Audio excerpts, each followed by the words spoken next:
Now, we want to describe what is Coriolis Flowmeter. As you can see, on the left side is Coriolis Flowmeter with no flow, and then on the right side is Coriolis Flowmeter with flow. For your information, when there is no flow, the sine waves generated by the inlet and outlet sensors are in phase, since the inlet and outlet sides of the tubes have the same velocity. The most common type of unit includes a U-shaped flow tube, a sensor assembly, an electronic unit. When liquid passes through a U-shaped tube, it vibrates in an angular harmonic oscillation. Coriolis force will then deform the tube, and a further vibration component gets added to the already oscillating tube. This added vibration element results in a phase shift or twist in a few parts of the tube. Then, when there is flow in the tubes, the sine waves are out of phase. This is the diagram for the sensor orientation, which is for the processed liquid, gases, and slurries. The advantage for Coriolis Flowmeter: number 1, true mass measurement. Number 2, additional temperature and density measurements. Number 3, very high accuracy for mass flow measurements. Number 4, highly accurate density measurements. And number 5, no inlet and outlet section required. The disadvantages for Coriolis Flowmeter is: number 1, affected by gas inclusions. Number 2, vibration sensitive when improperly installed. Number 3, limited choice of materials. Number 4, nominal diameter limited at the top.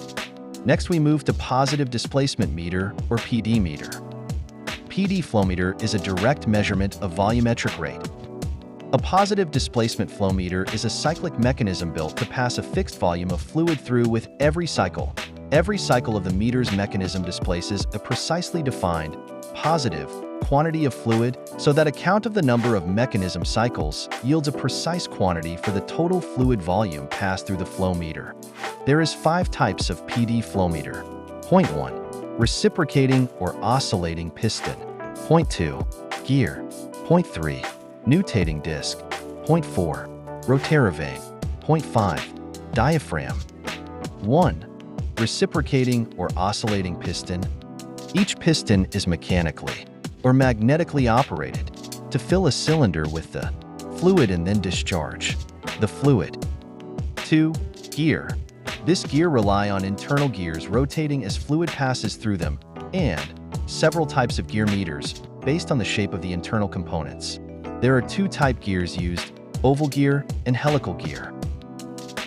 3. Nutating disc. Has a round disc mounted on a spindle in a cylindrical chamber. By tracking the movements of the spindle, the flowmeter determines the number of times the chamber traps and empties fluid. 4. Rotary vane. A rotating impeller containing 2 or more vanes divides the spaces between the vanes into discrete volumes, in each rotation is counted. The last one, diaphragm. Fluid is drawn into the inlet side of an oscillating diaphragm and then dispelled to the outlet. The diaphragm oscillating cycles are counted to determine the flow rate.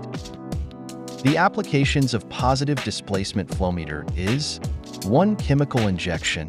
2. Fuel measurement. 3. Precision test stands. 4. High pressure.